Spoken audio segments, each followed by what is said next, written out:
अगर मैं कहूं कि इंसान के भीतर ही भगवान छिपा है और उस तक पहुंचने का रास्ता केवल ध्यान है, तो क्या आप विश्वास करेंगे? पार्ट 1। राजा योगा क्या है?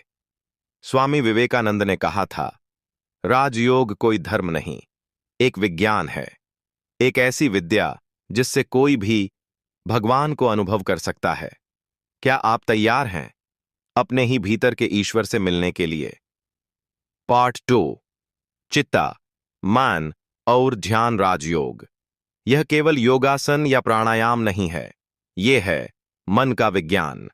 स्वामी विवेकानंद ने इसे पश्चिमी दुनिया में पहली बार 1894 में प्रस्तुत किया। उन्होंने कहा, राजयोग वो मार्ग है जिससे आत्मा अपने सच्चे स्वरूप को जानती है। यह योग का राजा है क्योंकि यह मन, आत्मा और ब्रह्म के बीच सीधा संबंध बनाता है।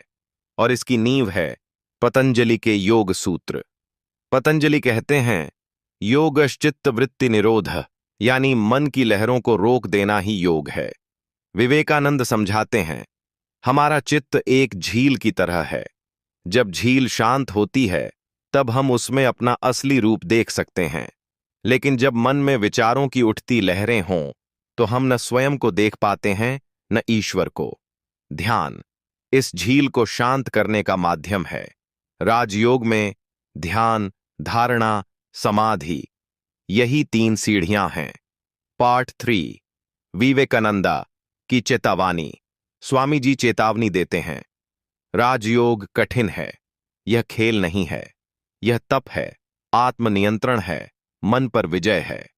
उन्होंने कहा, ध्यान में एकाग्रता नहीं, विलीनता चाहिए। जब ध्यान करने वाला भी न बचे, वही है समाधि। राजयोग साधक से पूर्ण समर्पण मांगता है। यह मार्ग है साहसियों का। एन्यूब्यूटी, एने की श्रद्धा। स्वामी विवेकानंद का सबसे बड़ा संदेश यह था, राजयोग में विश्वास नहीं, अनुभव महत्वपूर्ण है। उन्होंने कहा, हम अंधश्रद्धा नहीं, अनुभव आधारित धर्म के पक्षधर हैं। जिसे तुम देखो, जानो और अनुभव करो, वही सच्चा धर्म है। राजयोग में न कोई मूर्ति, न कोई पंथ, केवल तुम और तुम्हारा अंतर्मन।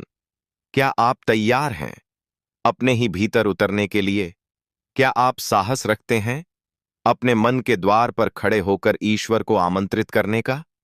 तो शुरू करें, हर दिन कुछ मिनट मौन और ध्यान। राजयोग कोई किताब नहीं, ये एक यात्रा है, अंधकार से प्रकाश की ओर। स्वामी विवेकानंद ने हमें रास्ता दिखा दिया है। अब आपकी बारी है। क्या आप चल पड़ेंगे? उठो, जागो और तब तक मत रुको जब तक लक्ष्य प्राप्त न हो जाए।